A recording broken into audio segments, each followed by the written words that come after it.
আসসালামু আলাইকুম viewers, welcome back to my channel yummy table by Nusrat. আজকে আপনাদের সাথে শেয়ার করছি দারুণ মজার পারফেক্ট মচমচে ডিম আলুর চপ। বিকালের জন্য একদম পারফেক্ট নাস্তা, খুব সহজেই তৈরি করে ফেলতে পারবেন।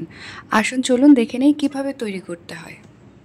প্রথমে আমি আলু সেদ্ধ করে এগুলোকে ম্যাশ করে নিয়েছি। এখন ফ্রাইং প্যানে আমি একটু তেল দিয়ে আলুগুলো দিয়ে দিয়েছি এবং সেই সাথে স্বাদ মতো লবণ, হাফ চা চামচ গোলমরিচের গুঁড়ো, হাফ চা চামচ জিরা গুঁড়ো, হাফ চা চামচ গরম মশলার গুঁড়ো এবং হাফ চা চামচ ধনিয়ার গুঁড়ো দিয়ে দিলাম। এখন গুঁড়ো মশলাগুলোর সাথে আলুটাকে ভালোভাবে নেড়ে চেড়ে মিক্স করে নেব। আলুটা সেদ্ধ করার পর খেয়াল রাখবেন আলুতে যেন কোনো পানি না থাকে। যখন আলুতে পানি থাকে তখনই দেখবেন তেলে ভাজার সময় চপটা ভেঙে যায়।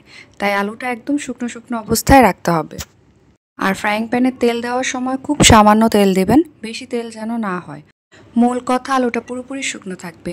এখন মশলাটা মিক্স করার পর এখানে আমি কিছু কাঁচামরিচ কুচি এবং ধনেপাতা অ্যাড করে দিলাম। আমি আবারও একটু নেড়েচেড়ে সব কিছু মিক্স করে নিচ্ছি। এখন এখানে আমি ডিম সেদ্ধ করে নিয়েছি। ডিমটাকে আমি 4টা ভাগ করে নিব। আপনারা চাইলে 2টো ভাগও করতে পারেন, আবার চাইলে আস্ত ডিমটা দিয়ে চপটা তৈরি করতে পারবেন। এখন এখান থেকে কিছুটা আলু নিয়ে আমি ডিম চপটা তৈরি করব। ভিডিওটা দেখলেই বুঝতে পারবেন কিভাবে চপটা তৈরি করতে হবে।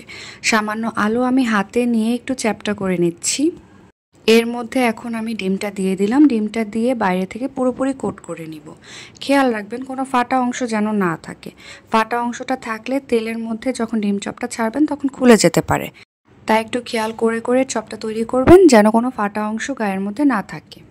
আমি সবগুলো চপ তৈরি করে নিয়েছি। এখন আমি চপটা ডিমের মধ্যে ডুবিয়ে উল্টে পাল্টে নিচ্ছি। এখন এই ডিম থেকে তুলে আমি সেটা ব্রেড ক্রাম্বসে দেব। এখন ব্রেড ক্রাম্বসের মধ্যে ভালো করে ডিম চপটা কোট করে নিচ্ছি। ঠিক এই প্রসেসে আমি সবগুলো ডিম চপ তৈরি করে নিব। তৈরি করার পর আমি ফ্রিজে এগুলো আধা ঘন্টার জন্য রেখে দিব। আধা ঘন্টা পর আমি এগুলোকে ফ্রাই করব। ফ্রাই করার জন্য আমি একটি ফ্রাই প্যানে পর্যাপ্ত পরিমাণে তেল নিয়ে নিলাম। তেলটা গরম হয়ে আসার পর আমি ডিম চপগুলো ছেড়ে দিব। চুলার হিটটা মিডিয়াম টু লো আঁচে থাকবে। আঁচটা বেশি বাড়াতে যাবেন না। আঁচটা বাড়ানো হলে তখন দেখা যায় বাইরের থেকে ডিম চপটা পুড়ে যাবে, তখন দেখতে ভালো লাগবে না। আর ডিম চপটা নামানোর আগে দেখবেন যখন চপটা একটু ব্রাউন টাইপ কালার চলে আসবে তখন নামাবেন।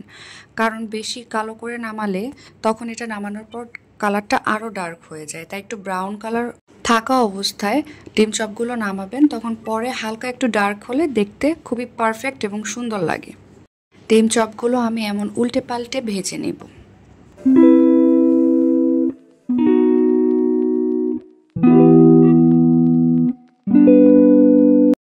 ডিম চপগুলো আমার ভাজা হয়ে গিয়েছে। এখন এগুলোকে আমি তুলে ফেলছি।